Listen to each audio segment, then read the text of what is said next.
My collection is definitely a weird collection. I have Galil's, a PSG-1, an Ares L1A1, a couple M14s, a BAR, and so on.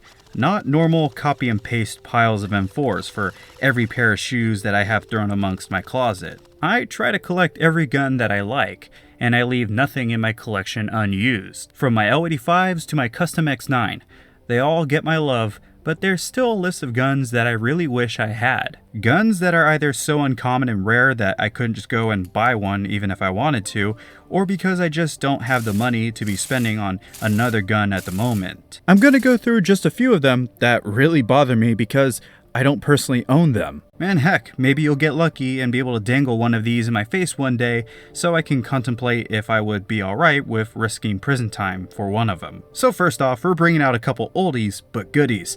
Every good collection needs a few Tokyo Maruis. I've got one, and it's beautiful. However, the folding stock equipped SPAS, or SPAS 12, and full-sized AEP Uzi are as common to see as a stock 64 Impala. Every SPAS 12 I've ever seen is without a stock, and to me, if it doesn't have a stock, then I'd rather not have it at all. It's like when Echo 1 released the Spectre RDP. Awesome gun, love its history, and it's my second most used gun in Black Ops 1, but why not release it with its overfolding stock? Was that just too much to pull off? Thankfully S&T rebranded it, and had the brilliant idea that maybe the stock would be kinda cool to include with some models. That should be another gun on this list, but as for the SPAS 12 by Tokyo Marui, legendary tri-shot spring shotgun despite being made from plastic, but I find it funny that sometimes the real TM made stocks can go for more than $500 I've seen. I mean, at that point, I just look into companies like Octagon Airsoft that make their own folding stocks for the SPAS 12, and they even sell the whole shotgun with the stock already affixed. So I guess it would be smarter for me to just save up some cash and pick one up from the Octagon Airsoft website, because I'm tired of being teased by BB2K and his video over the SPAS 12.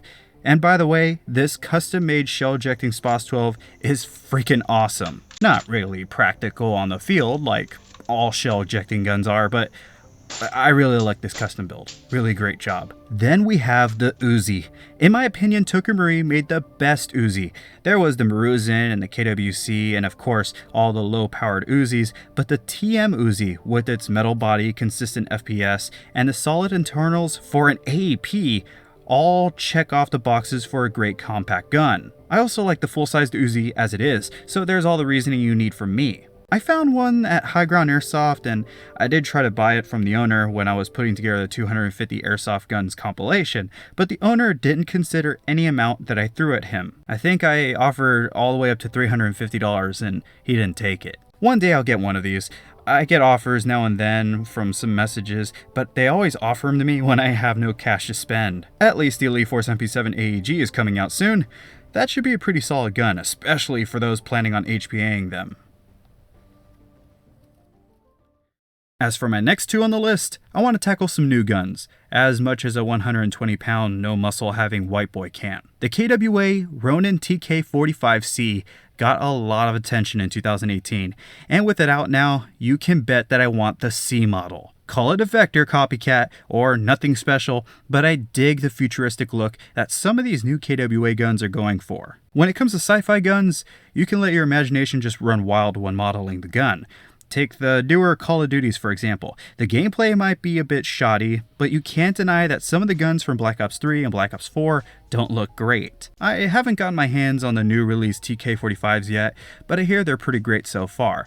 So this will probably be a gun that I ask Airsoft GI to send my way for sure. I just might have to hold on to it though for a little longer after the review. But I'll admit, getting more proprietary magazines won't be fun, but it never is anyways. You have to pay to play with unique guns. I know this well. With the new VFC 416A5 though, you don't have to worry about that. I'm not really into many M4s, as you guys have seen. My only M4s are an M27 that I won from a mystery box, an M16A1, an XM177.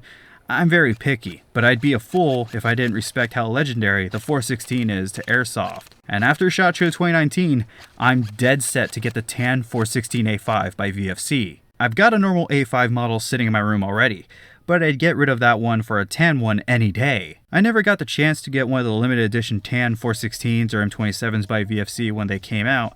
However, with this new release, It's not being limited. I finally get the chance to pick one up at any time I want to. Controls are good, of course, build construction is solid like most VFCs, and there's a lot of support for the 416A5, and with its slanted magwell, I can calm down when it comes to magazine compatibility, unlike my M27. I would take the KWA TK45C over the 416 though. I know, I'm an idiot for saying that. Actually, scratch that. I would take the limited edition TK45C over the 416A5 any day. I mean, damn, that's a fine piece of work right there. So I've got 3 more guns. These 3 are on the top of my wish list right now. I could have added the G&G GMG 42 or the LCT RPD, but I feel like those are kinda obvious. An ICS M1 Garand though.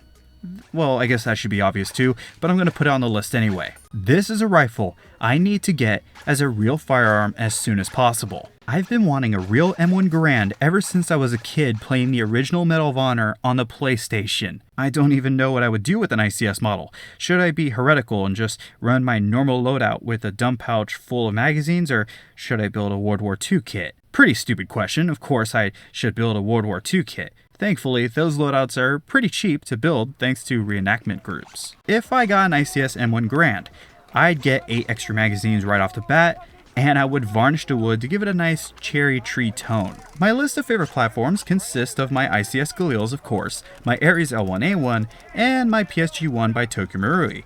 But the M1 Garand could dethrone my third or even my second favorite platform. The ICS model has been around for a long while now, and I know what they lack and achieve well. It's pretty hard to knock on this rifle, and ICS should know by now that their Garand is number 2 on my most wanted list.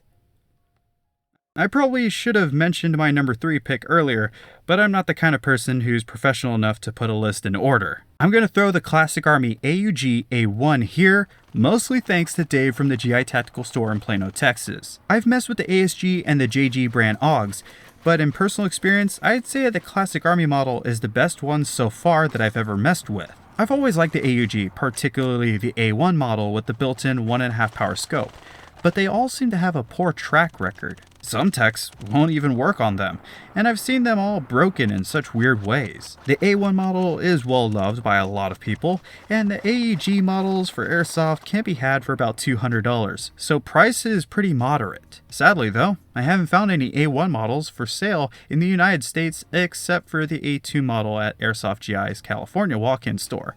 I had so much time with it that I can actually put together a full review over it. If I got one of these, then I'd only need a set of mid-cap magazines and I'd be happy as can be. There's a lot of other bullpups out there on my radar, but the classic Army AUG A1 and as a substitute the PTS Magpul PDRC are the 2 that top my wish list, but one more surpasses both of them.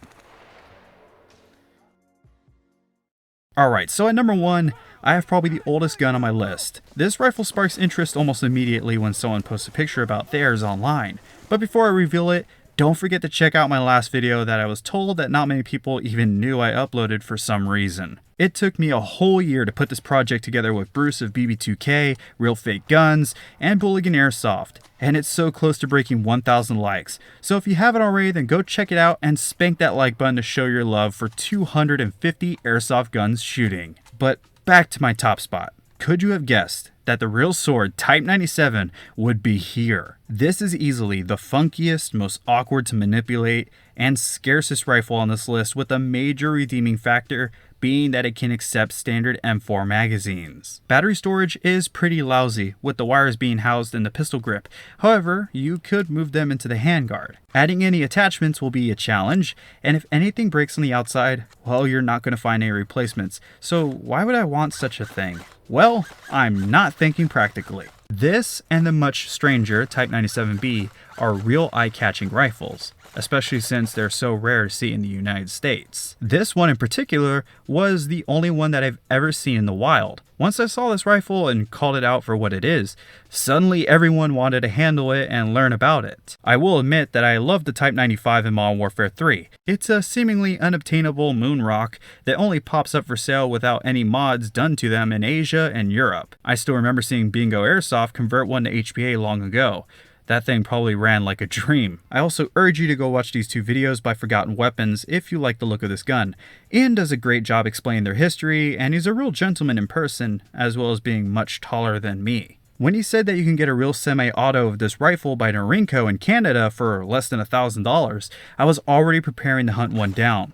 But they're not exactly legal to import into the US. If I do get a Type 97, it would probably be in thanks to someone watching this with a Type 97 just gathering dust somewhere in their room, or just by randomly bumping into somebody at a skirmish or swap meet. That's how I got my PSG-1, and I'm still paying that rifle off, but I did get that rifle for an amazing price by a friend. Until any of that happens, I guess I'll just have to be patient until I find another real sword Type 97 out in the wild, or I can just cash in on one of the other rifles on my list. I still have a lot of room for more unique guns in my collection, from Uzis, World War II rifles, maybe some legendary bullpups, and more. But we'll just have to see what's in store for my future. I hope you enjoyed this video though. This was a pretty spontaneous list that I just put together, and I had a lot of fun making it. I'd even ask you guys to make a list of 5 guns that you wish you had, or for you guys to throw some ideas that I should make a list out of. Big shout outs go to these past sexy commenters, by the way, for all their support in the last video, as well as Marcus for donating during that video's premiere. I really hope you enjoyed this video, and I hope to see your comments down below. But until our next video drops from the city of San Antonio, this has been Scott Hollenbeck with a cold, and I'll be sure to see you all next time. Oh. My bad. My bad.